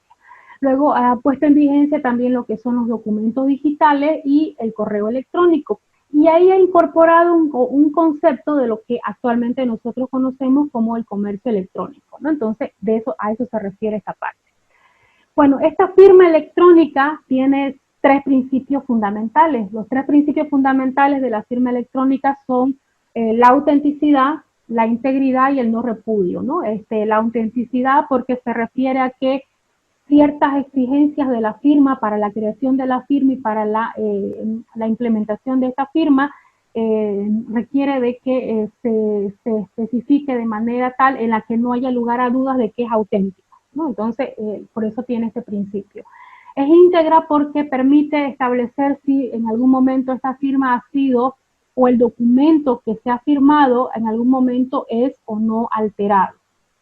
Y de no repudio porque también permite de que su autor, ¿no?, nunca o de ninguna manera pueda negar su autoría. Entonces, por eso es no repudio. Entonces, la validez jurídica que tiene la firma electrónica o la firma digital, perdón, ¿no?, tanto así que le da la particularidad de que tenga validez jurídica tanto en que cuando se firma un acto o un negocio y se lo plasma y tiene la misma validad que si fuera un documento firmado físicamente, ¿no? Entonces se lo puede realizar de manera digital. También se implementa la validez jurídica de los mensajes electrónicos, ¿no? Entonces los mensajes electrónicos, así como nosotros tenemos el sistema de mensajería personal, ¿no?, los mensajes electrónicos creados para recibir mensajes a través del sistema electrónico creados para una empresa, también se pueden permitir y son absolutamente válidos. Y la firma digital como tal, ¿no?, aprobados a través de la ley, son plenamente válidos a partir de su puesta en vigencia. Entonces, necesariamente tenemos que reconocer que es un gran avance, ¿no? Entonces, el correo electrónico, no solamente para dejarlo sentado, también sirve como un mecanismo de difusión y de recepción de información. Y eso también, ¿no?, para que lo tengamos en cuenta. ¿Qué es importante conocer que nos ha dejado la ley, en este caso, la ley 164, que el comercio electrónico debe realizarse en un ambiente técnicamente confiable, ¿no? Entonces, el espacio en el que se realiza el comercio electrónico debe ser técnicamente confiable, es decir, no podemos entrar a cualquier página de internet y realizar comercio. Tenemos que tener un ambiente técnicamente confiable, es decir, aprobado legalmente, cumpliendo una serie de requisitos, que el gobierno garantice que el espacio es técnicamente confiable. Entonces, para eso también deben crearse las normativas que para ello garanticen al ciudadano y al cliente en general, ¿no?, que va a generarse. Esa parte es la que aún no está totalmente regulada, ¿no? Entonces, y por eso justamente la ley dice, y en las condiciones en las que establezca el Código de Comercio. Y era ahí donde yo les decía a ustedes al inicio de la clase pasada, la semana anterior, que donde el código no ha regulado todavía. Entonces, no ha dejado, digamos, el espacio como para que regulemos estas condiciones legales para que se haga de la manera correcta, ¿no? Fomenta y estimula la aplicación de las nuevas tecnologías, ¿no? Este comercio electrónico, y sí, las podemos utilizar y todo, pero vuelvo a decir lo mismo, ¿no? Falta todavía regular esta parte de la manera adecuada, ¿no? Luego se crea el Decreto Supremo 1793 en el año 2013 y facilita el comercio interior y exterior. Entonces, nos permite relacionarnos tanto internamente en Bolivia como con el mundo, ¿no? De esa manera que podemos estar realizando comercio con el mundo a través de las plataformas y demás. Pero vuelvo a insistir, todavía falta conectar el Código de Comercio con los ambientes técnicamente confiables, ¿no? Y con eso también es importante que lo sepamos. Bien, entonces esa era la parte que yo quería mostrarle y que, bueno, hasta ahí se queda. Eso era justamente lo que yo quería mostrarles, ¿no? Entonces, como ven, no era mucho, era una parte que me interesaba que ustedes tengan focalizado, de que existe la normativa, evidentemente está, pero todavía falta, ¿no es cierto?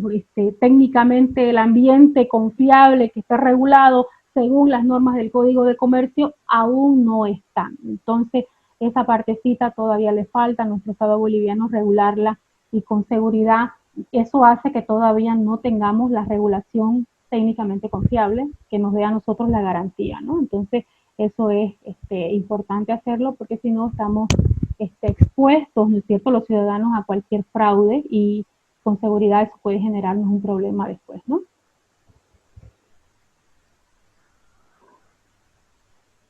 Bien, ¿alguna pregunta más, jóvenes? Estamos ya en la última etapa, en la última parte. Buenas noches.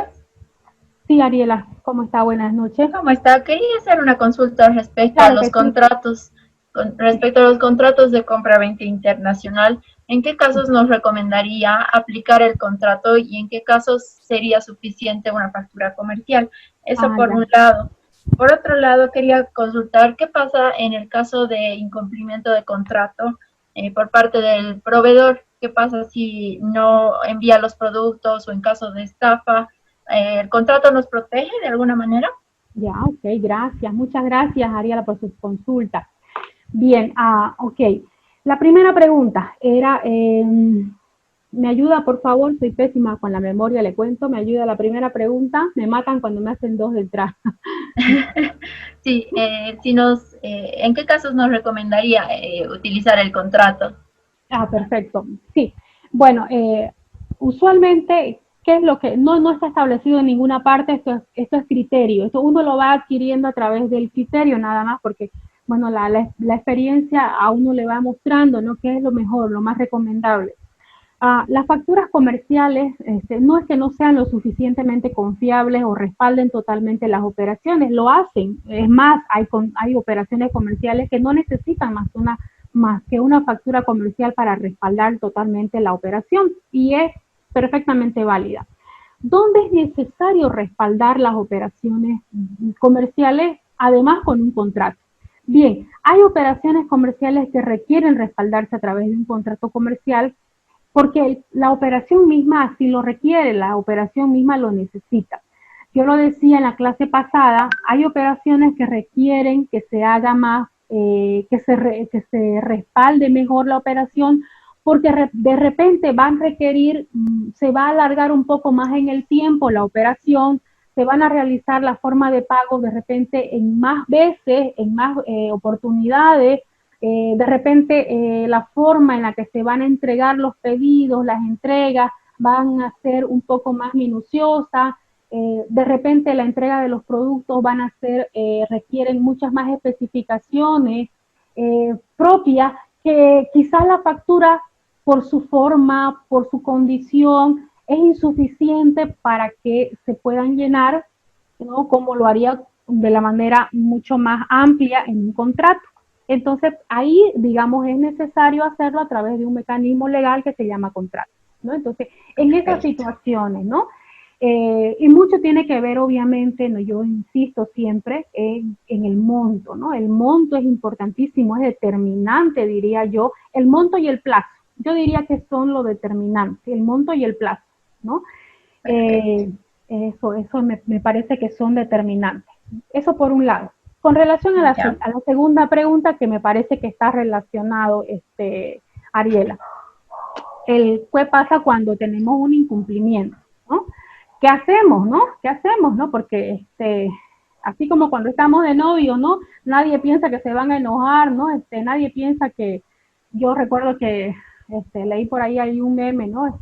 Decía, papá, estoy enamorado de mi novia, ¿qué me aconsejas? Me quiero casar, dice, ¿no? ¿Qué me aconsejas? Le dice, ¿no?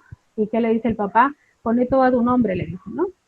Entonces, bueno, cuando estamos enamorados no pensamos en que nos vamos a divorciar, ¿no es cierto?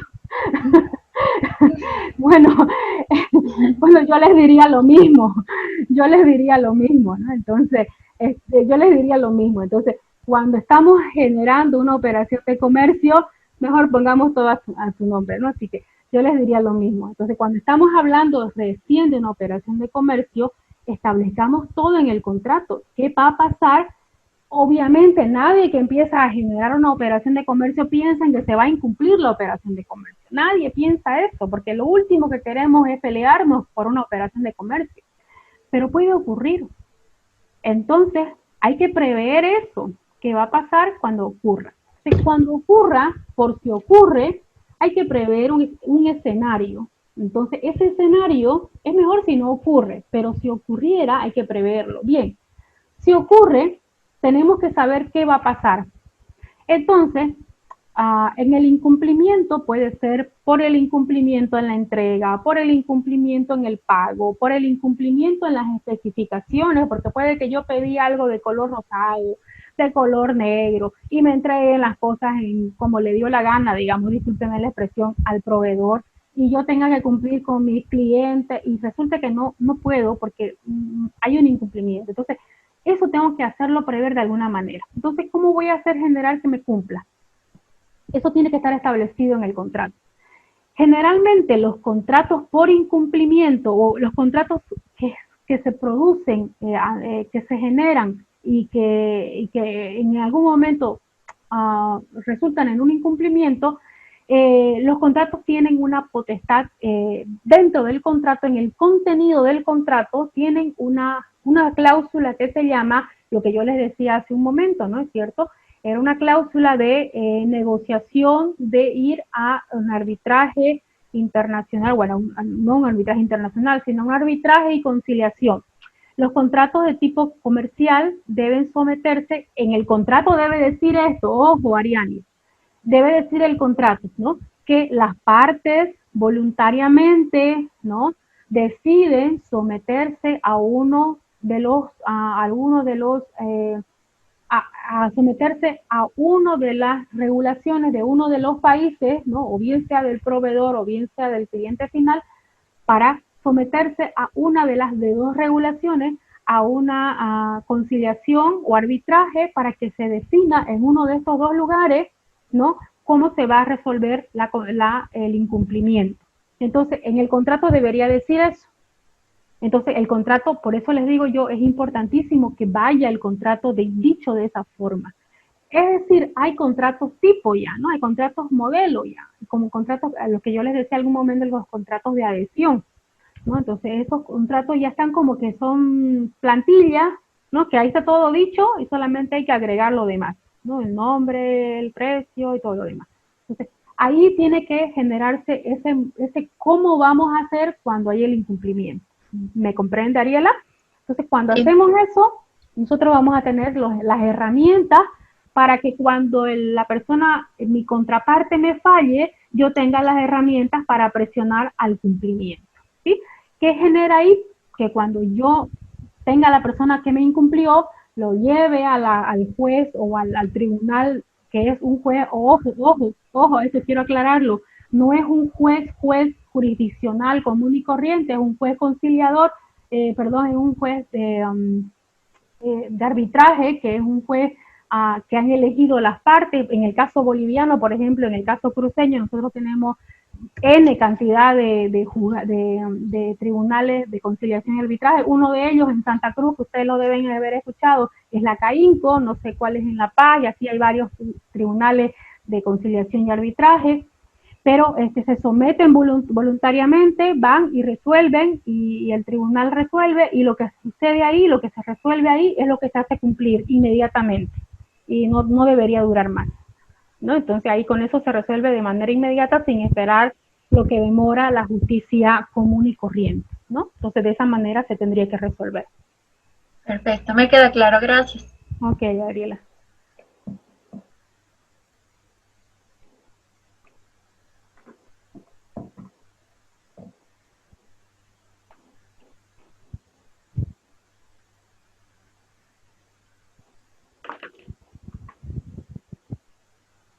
¿Alguna otra pregunta? Y nos dieron las 10, digo las 9. Bueno, jóvenes, creo que ya estamos desvelados, ¿no? No, bueno, para mí un gusto. La verdad que se puso interesante la clase. Ok, si no hay más preguntas, ¿les parece que nos encontremos aquí el día viernes? ¿Sí? Claro que ¿Está sí. bien? Ok, tenemos una cita el viernes entonces, ¿listo? Listo. Gracias. Listo, El viernes. El viernes entonces, ¿ya? Hasta luego, buenas noches a todos. No, va a tomar lista. He sacado la fotito, a ver otra vez. A ver, pero ya saqué, no se preocupen. Yo, por favor, no puedo compartir mi imagen, pero estoy. Sí, está bien, Rubén. Ya, buenas gracias. noches a todos, hasta luego. Hasta luego.